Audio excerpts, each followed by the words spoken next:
Hey there! Welcome back to my series on getting your Canadian RPAS pilot certificate for basic operations, also known as your basic drone license. As you probably already know, if your drone weighs over 250 grams, you'll need this license to fly it in Canada. You'll have to complete a 35-question online multiple-choice quiz in 90 minutes and get at least 65% right. One of the topics you'll be tested on is human factors, which makes sense. After all, you, the pilot, are the key to every safe and successful flight. Let's quickly go over the essential things you need to know to pass this section of the exam and be a better pilot in the process. What are human factors? Human factors are about how we, as people, interact with the drone, the environment, and each other. Transport Canada outlines 5 subtopics. Aviation physiology, pilot and operating environment. Aviation psychology, pilot equipment interaction, and interpersonal relations. Let's go through them one by one. Number 1 is aviation physiology. Well, you're expected to know about scanning techniques. We all have visual blind spots. During the day, they are small, but still important to be aware of. They occur in each eye at the point where the optic nerve connects. To deal with them, it's best to move your eyes around instead of staring at one spot. At night, though, the fovea, which is your best daylight vision spot, is almost useless in low light. You can best overcome this by looking slightly off-center to see better. For reading checklists and other printed material at night, use low-intensity white light. Close one eye to preserve night vision. In the military, like on submarines, they use red light, but this makes it very difficult to read anything. When searching the sky, like for your drone for example, use a zigzag scanning motion from top to bottom. To preserve good distance focus, occasionally look far away and focus on distant objects to avoid eye fatigue. Your eyes may otherwise fall into a pattern where they only focus on nearby objects. Also, don't forget about listening. Most often, you'll hear other aircraft way before you can see them. A few words about illusions and disorientation. An object coming straight at you might look like it's standing still, unless you notice its increase in size. This is called perspective illusion. Similarly, it can be hard to judge when an aircraft is moving on a converging trajectory. We're also prone to misjudging distance and obstacle clearance, especially when looking at the drone from the ground. Spatial disorientation can happen, especially in fast maneuvers, when your senses don't agree on your orientation. Another important factor is fatigue. There are 2 distinct types. Acute fatigue is more temporary and commonly caused by poor sleep or overexertion. Chronic fatigue, on the other hand, comes from accumulated lack of rest. Here's a list of factors that contribute to fatigue. Poor sleep, probably the most obvious. Dehydration. Caffeine, which might surprise you, but it's a diuretic, meaning it can contribute to dehydration. Illness or medication. Ongoing noise and vibration. Hunger or low blood sugar. Temperature extremes. Jet lag. Stress. Boredom. Hypoxia, which means a lack of oxygen in the blood. And finally, vision problems. Second subtopic is about the pilot and the operating environment. We have to begin with medication and substances. It's important to be aware of the following.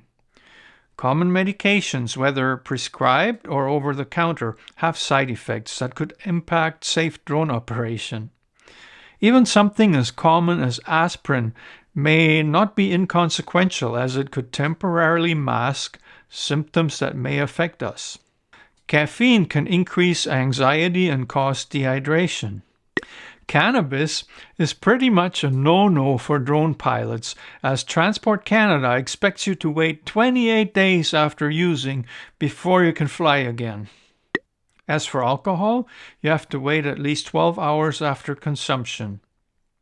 It impairs memory, reflexes, and judgment. I'm sure you've seen people act really dumb under the influence while they seem very confident about themselves. Do I need to explain why this is bad for flying a drone? Environmental stressors can also affect safe operation. Which are the big ones? Well, noise can cause stress and hinder communication. Extreme heat can add to dehydration and cause exhaustion. Extreme cold, on the other hand, can cause drowsiness and even reduce muscle control. Now let's talk about hypoxia and carbon monoxide. Carbon monoxide poisoning blocks oxygen absorption. Carbon monoxide can come from traffic exhaust and other emission sources, but also from smoking cigarettes. Another cause of hypoxia is altitude. There's a measure called TUC, or time of useful consciousness. As you might expect, it indicates the time you have before you're likely to pass out at certain altitudes. Here are some key examples. At 10,000 feet, you're okay for hours. At 20,000 feet, you have about 5 to 12 minutes of useful consciousness. At 30,000 feet, you may have less than a minute. Ever wonder why there are so many dead bodies on Mount Everest? Oh, haven't been there. Me neither. Third subtopic, aviation psychology. This is all about situational awareness. Good decisions come from good awareness.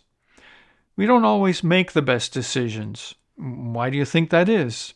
Here are some possible factors to be aware of. Number 1, lack of vigilance or awareness. 2, distractions. Number 3, peer pressure. Number 4, lack of knowledge. 5, misjudging consequences or ignoring them. And number 6, overconfidence. What does situational awareness mean? It's about knowing what's going on, being able to see a coherent big picture that allows you to assess and cope with any situation. Here are some steps used in decision making related to aviation. 1.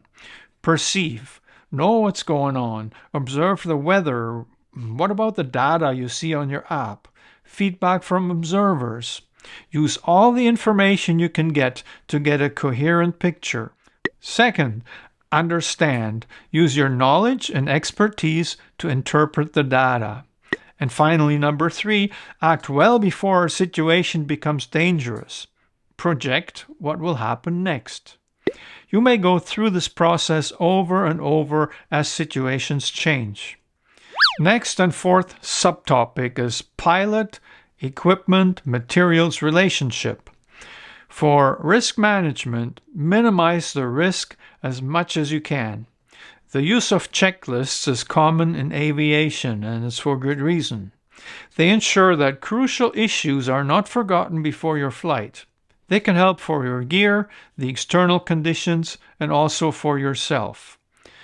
Is your drone's firmware up to date? Are the propellers okay? Is the weather good enough? Are there any restrictions where you want to fly? Are you rested, hydrated, and sober? Make plans in advance to address possible issues. Don't wait until trouble hits. Act early. Standard operating procedures are written instructions on what to do in certain situations.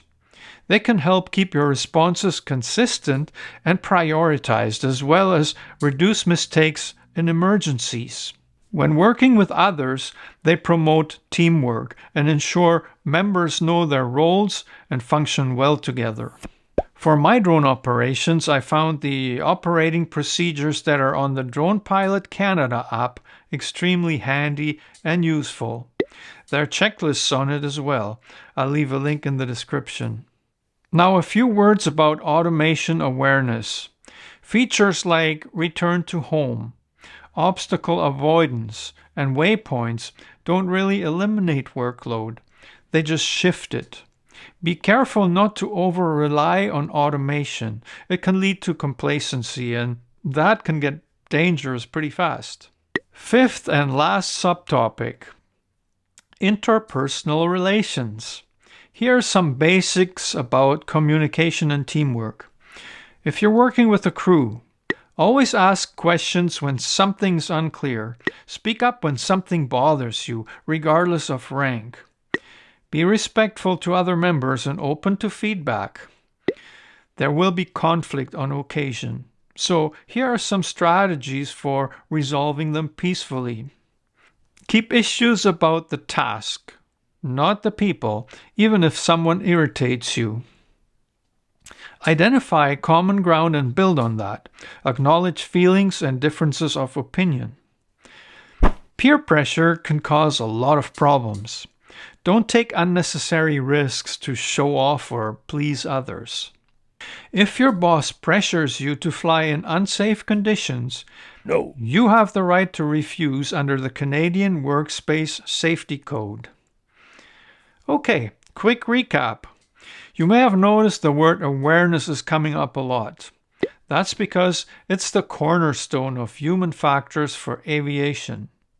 Be aware of your physical, emotional, and mental state, how food, hydration, and sleep affects performance, group dynamics and crew coordination, how your own brain can fool you, the effects of alcohol and other substances, fatigue, stress, and lack of oxygen.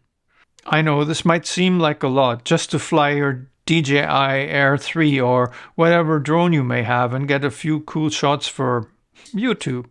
But understanding human factors helps prevent accidents and makes you a better pilot. And you need it for that exam. I recommend reading up on it through other sources as well. Don Joyce has a very detailed, slow-paced video on the subject. He even sells some printed material to go along with it. If you found this video helpful, give it a thumbs up. Share it with someone else preparing for the exam. You may want to subscribe if you haven't yet, because next week I'll be presenting a video about meteorology, the next required topic for the basic exam. I'm trying to help more people to get their license. And hey, I like coffee, especially when someone else pays for it. Until next time, fly safe, stay sharp, and I'll be back.